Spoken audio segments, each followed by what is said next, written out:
from the Asian Community Development Council. This is Family in Focus, Mondays at 12 noon on PHLV Radio. Hi, everyone. Happy Monday. Welcome back to Family in Focus, a podcast brought to you by the Asian Community Development Council.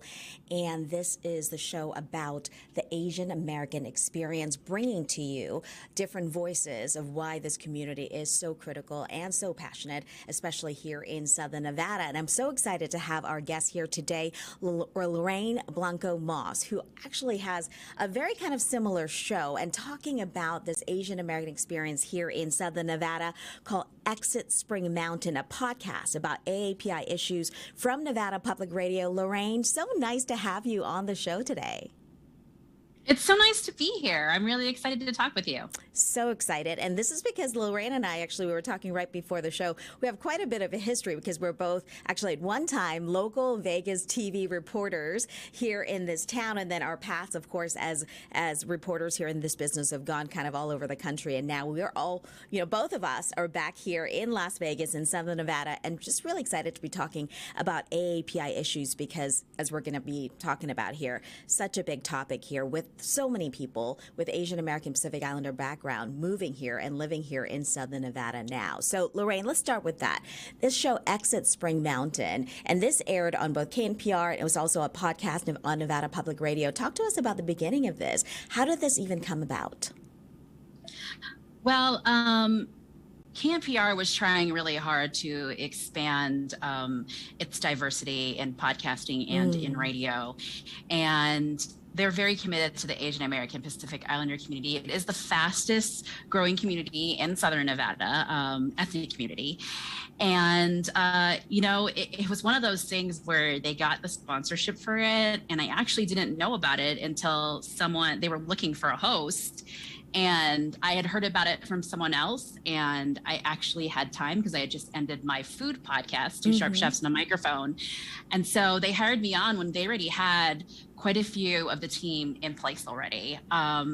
It's been so much fun, such an honor. And I've learned so much about my own heritage during this podcast series. That's been the coolest thing about it for me personally.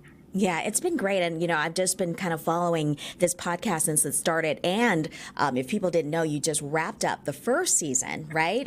Just last week. So you had 10 episodes total. And just the different topics that you've talked about here, it's just so interesting. Just because, as you said, Asian American Pacific Islander, really the fastest growing in terms of minorities. You had an episode about, the census, right? Just how fast we're growing here in Nevada itself. So what's been kind of the biggest surprise for you, just kind of doing this and learning about, you said you were learning about your own heritage as well, you're part Filipina, right? So talk to me about that experience, just talking to these different people and what you've learned about yourself in the process.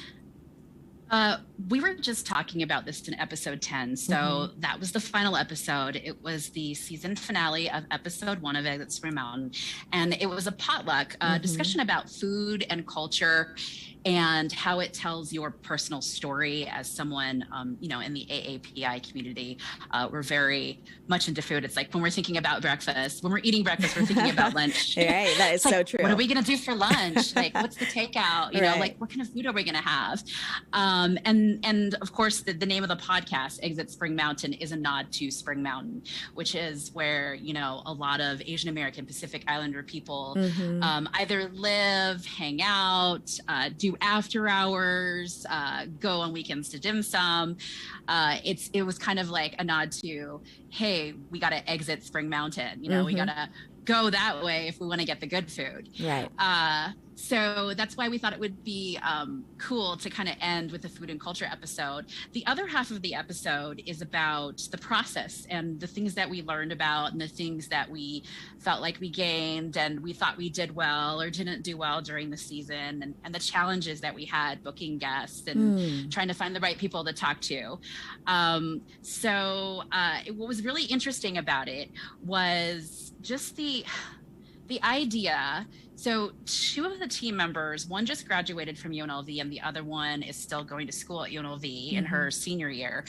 And they were learning all these amazing things from a guest you guys have had before, Mark Padungpak. He's the director of Asian American Studies at UNLV. Right. So they were taking his class, and that's how they ended up helping us with Eggs at Spring Mountain.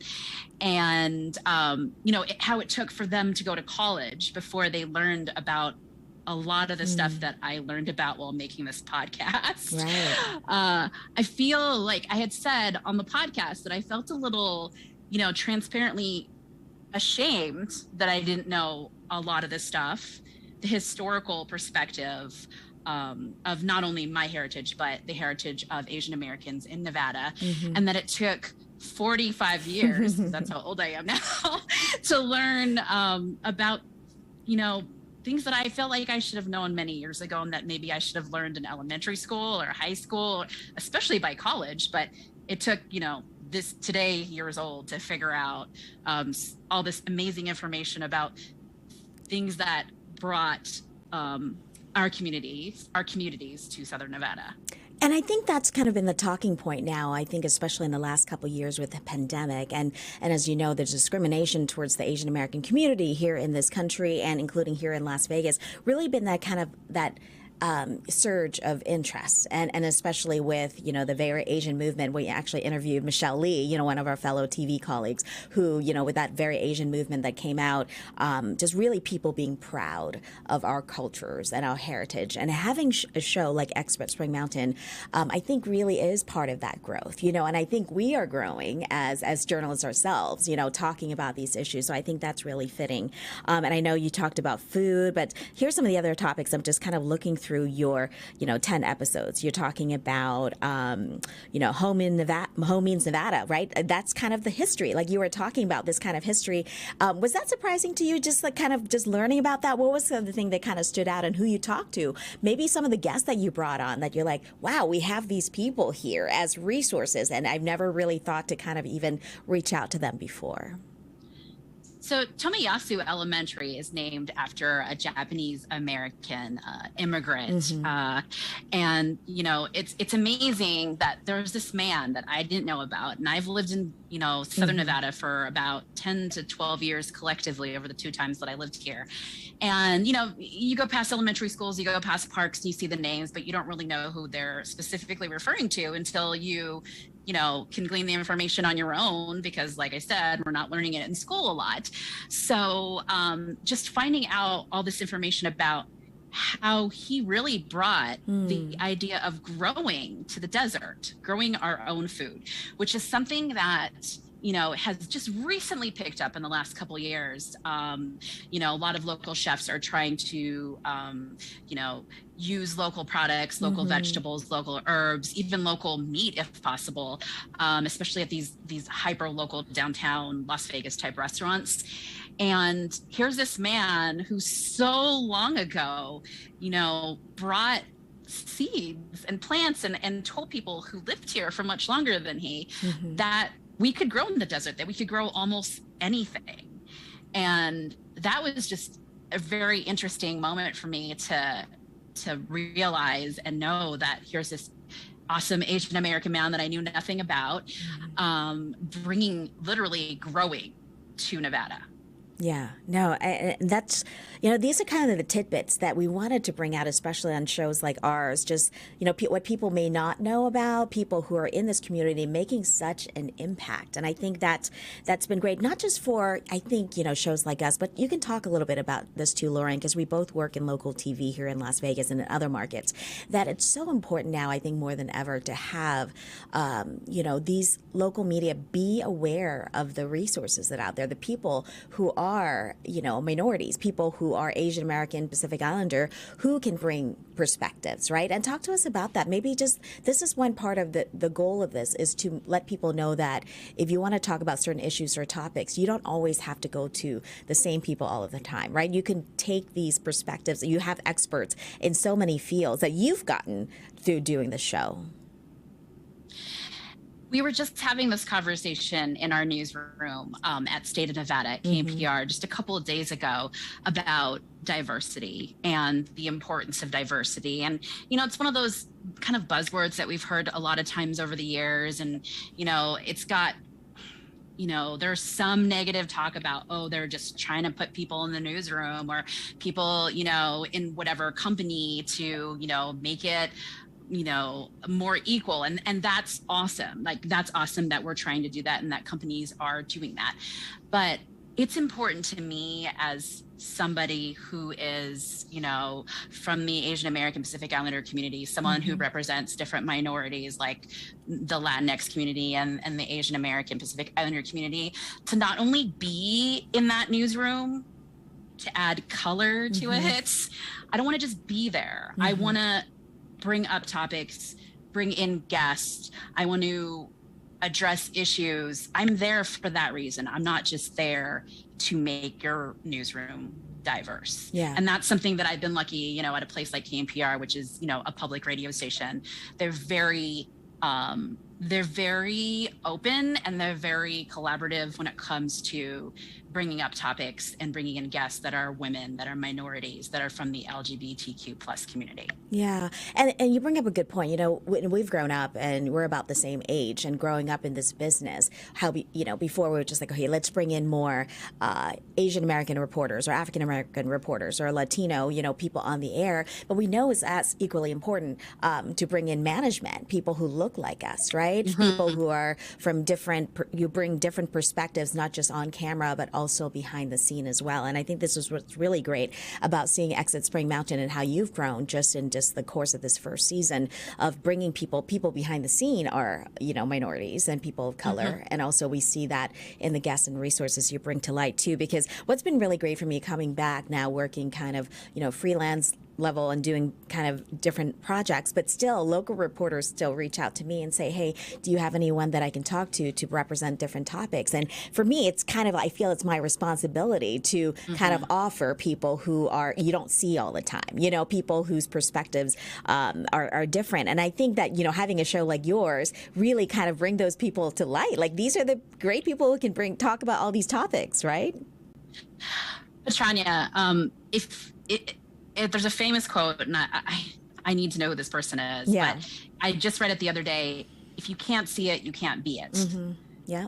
So if you can't see people like you, then it's hard for you to aspire to be that. So, before President Barack Obama, I think it was maybe very hard for, Pacific Islanders, Black Americans, mixed people, to like think that I could be the president. And I remember that night thinking, oh, wow, like my kids are going to be able to think that they could be the president because of electing Barack Obama. Yeah. And so, and also I just had a conversation the other day with, one of the first ever celebrity AAPI chefs, Chef Martin Yan. I had a conversation with him on State of Nevada. And I was telling him that was the first time that I had seen an Asian American on TV at all, let alone cooking. I mean, for me, it was so amazing to be able to see someone who looked like me on television,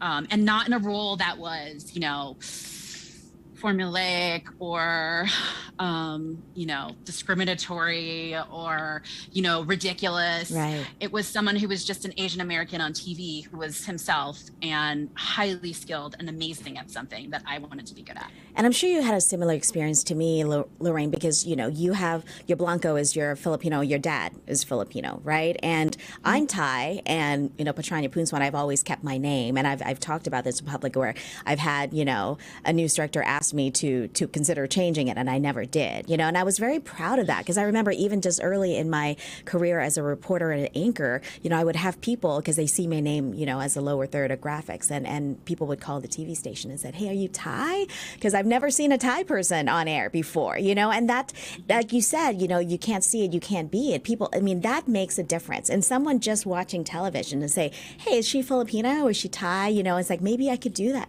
one day, and now we see a lot more of us, which is a great thing. But I think it's that message we need to put out there, not just as hosts and anchors and reporters, but as, as experts that we bring on the air. Absolutely. And I mean, I have to think about it every day when I'm booking guests and when I'm going to interview someone. I need to have people on the air and that are not just white and not just male, and and nothing obviously against the many amazing white male journalists and white male people professionals that you could interview, but I want to see what Southern Nevada looks like. I want to see what the country looks like and hear, from people that represent different communities, even just as a listener or a viewer. Yeah, no, and there's so many great topics, and I know you've touched on so many on your 10 episodes that you have here. But one of the things that I want to bring up, especially with the Asian Community Development Council and their missions and goals in the past couple of years, especially been impacted by COVID and helping people, whether through, and you've talked to ACDC staff about this, about the food distribution program that they've had, things like that, of how we're trying to combat this myth. Right? They, like, Asian Americans for some reason aren't affected as much as other groups because we're the model minority per se. And that wasn't the case. Like, you see, like when ACDC had the food distribution program, people would line up for hours before it even starts. And, just things like that we need to talk about. That was honestly one of my favorite episodes because it was just so beautiful. And we haven't mentioned Sonia Swanson yet. Sonia Cho Swanson was our executive producer, and she's an amazing writer and member and advocate of the Asian American Pacific Islander community. She was the executive producer of Exit Spring Mountain for the whole season. And she just did such an amazing job writing that episode. And as I was reading it, I love when you read other people's copy and it makes you feel emotional and you can relate to it. That's like one of the best things. It's like when you find that perfect producer who speaks the way that you speak, that, reveals the things that you'd like to reveal. And we really hit that pretty quickly. And by like episode 2 or 3, we were like, whoa, we're thinking the same way. And we want the same topics covered and we want to talk to the same people.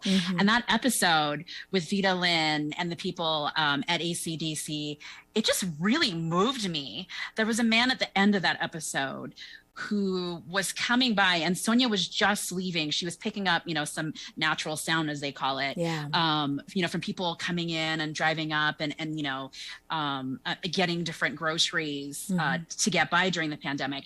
And here was an elderly gentleman that came in and was bringing something to drop off for the people at ACDC. I'm getting chills now thinking about it because I remember when I read that line and I was like, oh my goodness, he was coming back and he said something like, you helped me.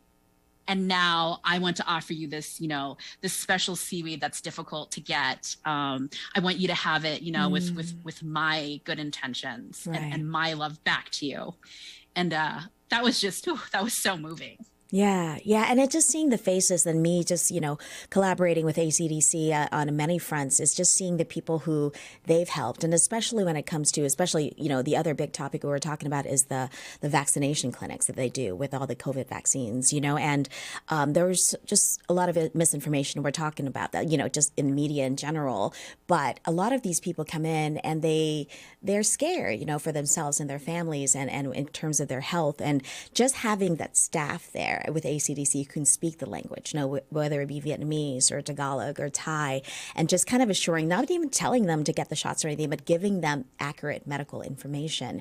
And I think we need more of that. And maybe you can talk a little bit more about that, not just kind of the topics, but just that kind of in language and people who, because when you can speak the language and we understand that you break that cultural barriers, right? That you're trying to connect with someone, because sometimes when you don't have that, then you can't really get through, especially for so many people who move here without kind of the language skills that we have.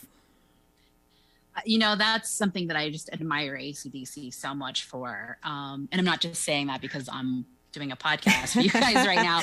The fact that the organization works so hard to translate documents, especially important ones, so that people who first come here have the ability to vote the way that they want to vote. They can, get medical care in a language that they understand, or a translator, so that they can fill out important documents.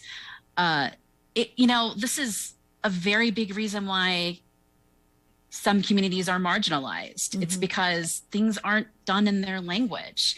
And, it's a cliche, but we are a melting pot, in America and in Nevada and Southern Nevada. And we need to address people the way that they understand. And I just honestly, I can be completely honest with you. I hate the idea that someone says speak English, this is America. That freaking pisses me off, to be honest. And it's you don't know people's situation. You don't know what they came from. You don't know where they're escaping from or why they're here.